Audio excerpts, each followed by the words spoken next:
රාජාංගනයේ වැවට මම මීට කලින් කිහිප සැරයක් ගිහිල්ලා තිබුණත් අද මම යන්නේ විශේෂයෙන්ම කුරුල්ලෝ බලන්න. මේ රාජාංගනයේ වැව ලංකාවේ තියෙන සුන්දරම ජලාශය වලින් එකක් කියලා කියන්න පුළුවන්. මේ සංචාරයේදී මට ජලාශය ආශ්‍රිතව කුරුල්ලෝ විශේෂ කිහිපයක්ම දැක බලා ගන්න පුළුවන් වුණා. යන මාර්ගයේ අසල මට මුලින්ම හම්බ වුණේ ක්‍රෙස්ටඩ් හොක් ඊගල් කෙනෙක්. එහෙමත් නැත්නම් පෙරලි කොණ්ඩ කුස්සෙක්. උගේ හිස මත තියෙන පැහැදිලි පිහාටු කලඹෙන් ඌව දුර සිටම වෙන් කරලා හඳුනා ගන්න පුළුවන් අනිත් උකුසු විශේෂ වලින්. උගේ මීළඟ ගොදුර හොයාගන්න මාන බලන ගමන් වගේ ඉන්නේ. අපි වාහනයක වගේ යනවා නම් යන අතරතුර කුරුල්ලෙක් දැක්කොත් වාහනෙන් බහින්න නැතුව ෂටර් එක ඇරලා ෆොටෝස් ගන්න ඕනේ. දොර ඇරියොත් තුන් ඉගිල්ලලා යනවා.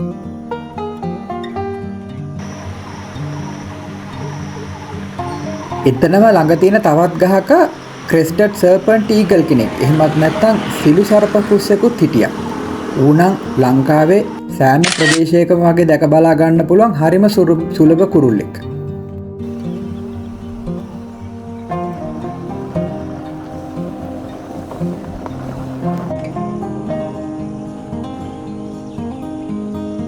වැවට ඇතුළු වෙද්දිම එතන තියෙන විශාල ගහක මේ වහලා ඉන්නේ වයිට් බෙලිඩ් සී ඊගල් කෙනෙක්. ඌට කුස ඇලි සයුරු කුස්ස කියලාත් කියනවා. එහෙමත් නැත්නම් මුහුදු රාජලිය කියලාත් කියනවා. මෙයා තමයි ලංකාවේ ඉන්න විශාලතම රාජලි විශේෂය. උගේ ආහාර වේල විශේෂයෙන්ම සමන්විත වෙන්නේ මත්ස්‍යයන්ගෙන්. දෙමලිච්චන්ගෙන් නම් ඌට හරිම කරදරයි වගේ.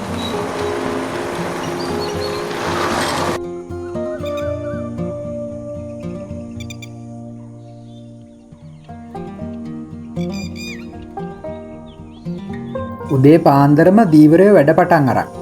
මම මෙතනට යද්දි වෙලාව පාන්දර 7යි.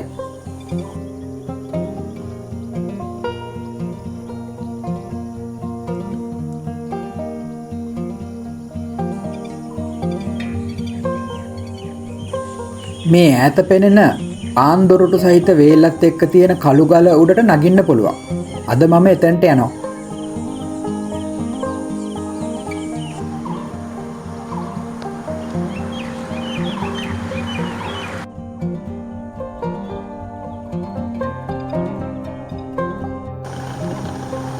මේ ඉන්නේ බ්‍රහ්මිනි කයිට් කෙනෙක්. එහෙමත් නැත්නම් බමුණු පියාකුස්ස කියලාත් කියනවා. ඉතා සුලභ දේශීය පක්ෂියෙක් වන මේ කුරුල්ලා ලංකාවේ සෑම ප්‍රදේශයකම දැක බලා ගන්න පුළුවන්. සමහර වෙලාවට මේගොල්ලෝ 100ක් විතර ඉන්න රංචු වශයෙන් උත් දැක බලා ගන්න පුළුවන්.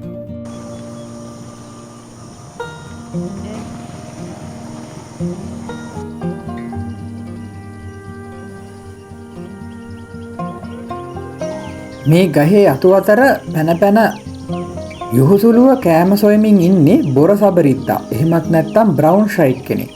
ඌට දුඹුරු ඇස්පටිය කියලාත් කියනවා. හරිම සුලභ පක්ෂියෙක්.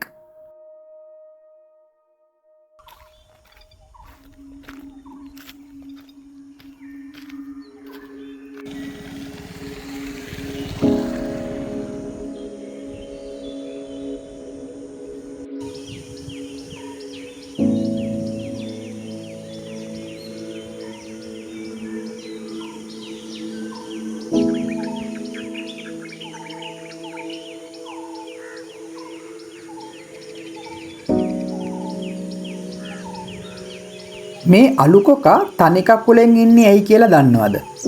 ඒකට හේතු කිහිපයක් තියෙනවා.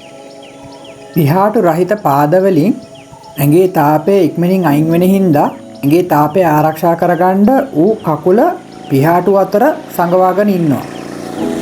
තවත් වෙලාවක උගේ එක කකුලකට විවේකයක් දෙන්නත් ඌ එහෙම ඉන්නව වෙන්න පුළුවන්. මේ ඈත ගහේ බ්‍රාහ්මණ පියාකුස්සෙකුයි විවර තුඩුවෙකුයි ඉන්නවා. මේ ගමනේදී සිළු සර්ප කුස්සව හම්බ වුණ දෙවනි පාර මේ.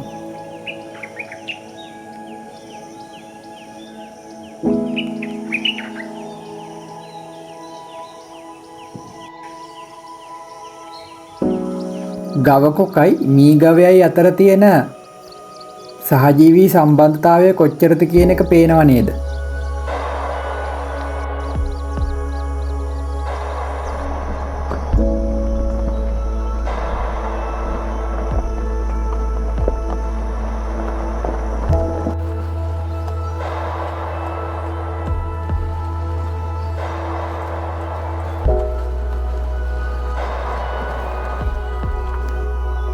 මේ දිරච්ච පොල් ගහේ මයිනන් යුවලක් කූඩුවක් හදලා. උගේ කූඩුවට ඇතුළු වෙන්න තියෙන්නේ විවෘත වෙලා තියෙන උඩ කොටසෙන්.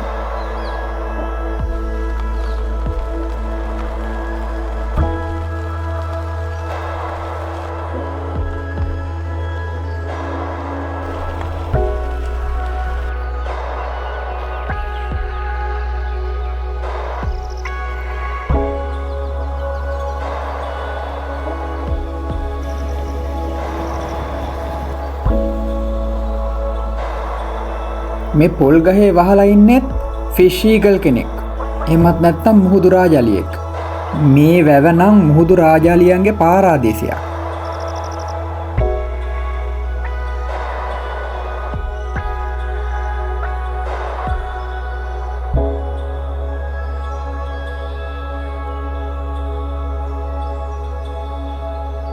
උදේ පාන්දර හින්දා කවුරුත් නැති වුණත් දවල් වෙද්දි නම් ගොඩක් කට්ටිය මෙතනට බලන්න එනවා. සමහර දවස්වලට මේ වේල්ලෙන් මේ හරිය වතුර ටිකක් ඇරලා තියෙනවා. මේ වැව බලන්න එන කට්ටියට නාන්න හින්දාමයි. පොඩි ළමයි මෙතන ලිස්සන බෝට්ටුවක් විදියට පාවිච්චි කරනවා.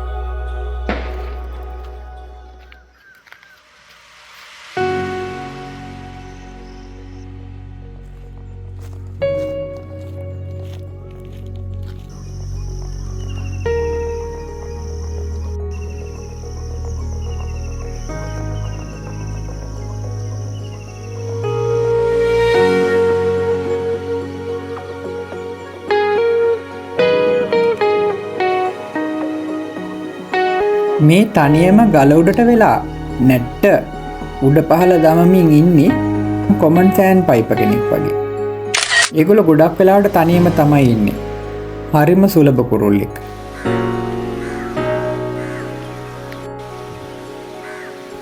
මේ ගහේ මුහුදු රාජාලියෝ දෙන්නෙක් හිටියා. හැබැයි කැමරා කරගන්න පුළුවන් වුණේ නම් එක්කෙනයි.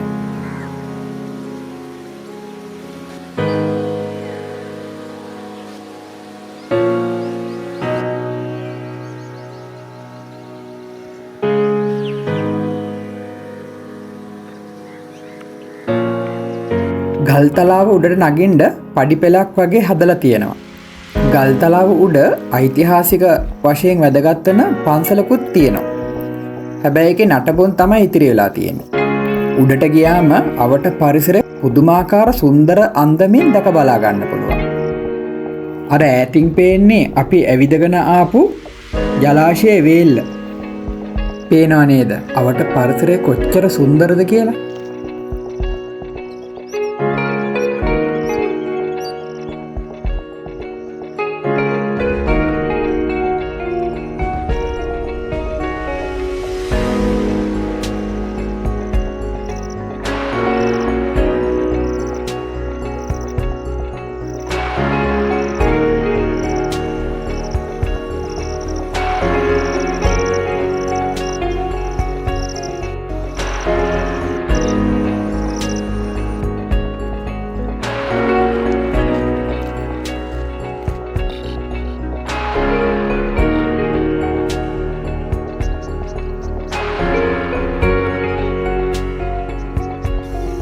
මෙයාට කියන්නේ ප්ලේන් ප්‍රීනියා. එහෙමත් නැත්නම් සරල ප්‍රීනියා කියලා. හරිම ഘോഷාකාරී කුරුල්ලෙක්.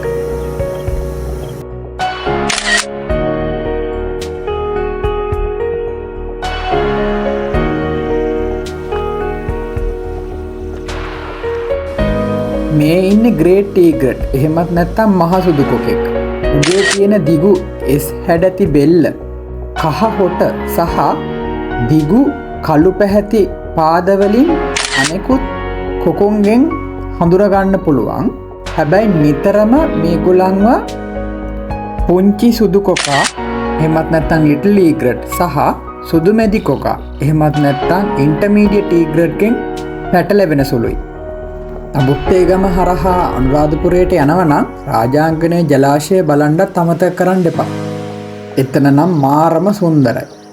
මොකද රාජාංගනය වේල්ල කියලා සර්ච් කරලා රාජාංගනය ඩෑම් කියලා Google Maps වල සර්ච් කරලා විනාඩි 10ක් වගේ සුළු කාලයකින් තඹුත්තේගම ඉඳන් රාජාංගනය වේල්ල බලන්න යන්න පුළුවන්.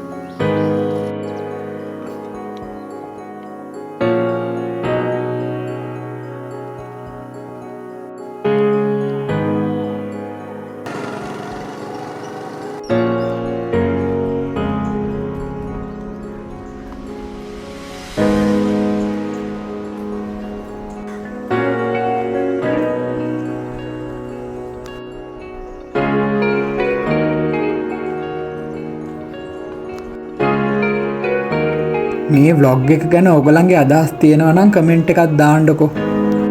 ආයෙමත් සුන්දර තැනකින් හම්බ වෙමු.